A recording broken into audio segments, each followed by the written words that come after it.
അധ്യായം 8.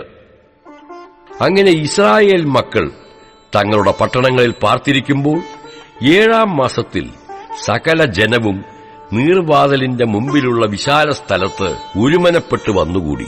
യഹോവ ഇസ്രായേലിന് കൽപ്പിച്ചുകൊടുത്ത മോശയുടെ ന്യായപ്രമാണ പുസ്തകം കൊണ്ടുവരുവാൻ യെസ്രാ ശാസ്ത്രിയോട് പറഞ്ഞു. 7-ാം മാസം 1-ാം തീയതി യെസ്രാ പുരോഹിതൻ പുരുഷന്മാരും സ്ത്രീകളും കേട്ടുഗ്രഹിപ്പാൻ പ്രാപ്തിയുള്ള എല്ലാവരുമായ സഭയുടെ മുമ്പാകെ ന്യായപ്രമാണം കൊണ്ടുവന്നു. നീർവാതിലിനെതിരെയുള്ള വിശാല സ്ഥലത്ത് വച്ചു. രാവിലെ തുടങ്ങി ഉച്ചവരെ പുരുഷന്മാരും സ്ത്രീകളും ഗ്രഹിപ്പാൻ പ്രാപ്തിയുള്ള എല്ലാവരും കേൾക്കെ ന്യായപ്രമാണ പുസ്തകം വായിച്ചു. സർവ്വജനവും ശ്രദ്ധിച്ചു കേട്ടു. ഈ ആവശ്യത്തിനുണ്ടാക്കിയിരുന്ന ഒരു പ്രസംഗപീഠത്തിൽ യെസ്രാ ശാസ്ത്രി കയറി നിന്നു. അവന്റെ അരികെ വലതുഭാഗത്ത് മഥിഥ്യാവ്, ശേമ, അനായാവ്, ഊരിയാവ്, ഹിൽക്കിയാവ്, മയസേയാവ് എന്നിവരും, ഇടതുഭാഗത്ത് പെദായാവ്, മീശായേൽ, മൽക്കിയാവ്, ഹാഷും, ഹസ്ബദാന, സെഖര്യാവ്, മെശുല്ലാം എന്നിവരും നിന്നു. യെസ്രാ സകല ജനവും കാൺകെ പുസ്തകം വിടർത്തി. അവൻ സകല ജനത്തിനും മീതെയായിരുന്നു. അത് വിടർത്തിയപ്പോൾ ജനമെല്ലാം എഴുന്നേറ്റ് നിന്നു. യെസ്രാ മഹാദൈവമായ യഹോവയെ സ്തുതിച്ചു. ജനമൊക്കെയും കൈ ഉയർത്തി ആമേൻ ആമേൻ എന്ന് പ്രതിവചനം പറഞ്ഞു വണങ്ങി സാഷ്ടാംഗം വീണ് യഹോവയെ നമസ്കരിച്ചു.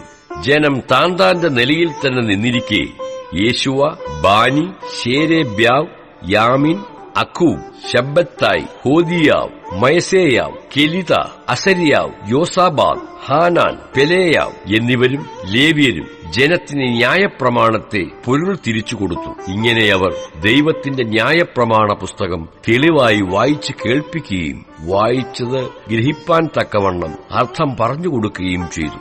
ദേശാധിപതിയായ നെഹമ്യാവും ശാസ്ത്രിയായ യെസ്രാ പുരോഹിതനും ജനത്തെ ഉപദേശിച്ചു പോന്ന ലേവ്യരും സകല ജനത്തോടും ഈ ദിവസം നിങ്ങളുടെ ദൈവമായ യഹോവയ്ക്ക് വിശുദ്ധമാകുന്നു, നിങ്ങൾ ദുഃഖിക്കരുത്, കരയുകയുമരുത് എന്ന് പറഞ്ഞു. ജനമെല്ലാം ന്യായപ്രമാണ വാക്യങ്ങളെ കേട്ടപ്പോൾ കരഞ്ഞുപോയിരുന്നു. അനന്തരം അവൻ അവരോട്, നിങ്ങൾ ചെന്ന് മൃഷ്ടാന്ന ഭോജനവും മധുരപാനീയവും കഴിച്ചു തങ്ങൾക്കായി വട്ടം കൂട്ടിയിട്ടില്ലാത്തവർക്ക് പകർച്ച കൊടുത്തയപ്പിൻ.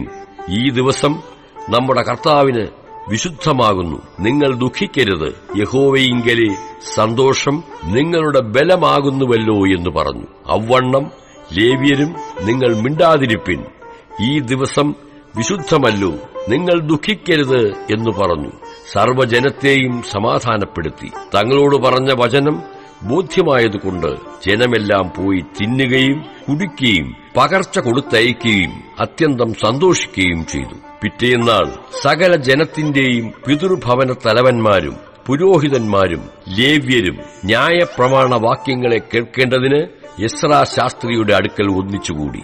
യഹോവ മോശെ മുഖാന്തരം കൽപ്പിച്ച ന്യായപ്രമാണത്തിൽ ഇസ്രായേൽ മക്കൾ 7-ാം മാസത്തിലെ ഉത്സവത്തിൽ കൂടാരങ്ങളിൽ പാർക്കേണം എന്നും എഴുതിയിരിക്കുന്നതുപോലെ കൂടാരങ്ങൾ ഉണ്ടാക്കേണ്ടതിന് നിങ്ങൾ മലയിൽ ചെന്ന് ഒലിവ് കൊമ്പ്, കാട്ടൊലിവ് കൊമ്പ്, കൊഴുന്തുകൊമ്പ്, ഈന്തുമടൽ, തഴച്ച വൃക്ഷങ്ങളുടെ കൊമ്പ് എന്നിവ കൊണ്ടുവരുവിൻ എന്ന് തങ്ങളുടെ എല്ലാ പട്ടണങ്ങളിലും യെരൂശലേമിലും അറിയിച്ച് പ്രസിദ്ധപ്പെടുത്തണമെന്നും എഴുതിയിരിക്കുന്നതായി അവർ കണ്ടു. അങ്ങനെ ജനം ചെന്ന് ഓരോരുത്തൻ താന്താന്റെ വീടിന്റെ മുകളിലും മുറ്റത്തും ദേവാലയത്തിന്റെ പ്രാകാരങ്ങളിലും നീർവാതിക്കലെ വിശാല സ്ഥലത്തും എഫ്രയീം വാതിക്കലെ വിശാല സ്ഥലത്തും കൂടാരങ്ങൾ ഉണ്ടാക്കി.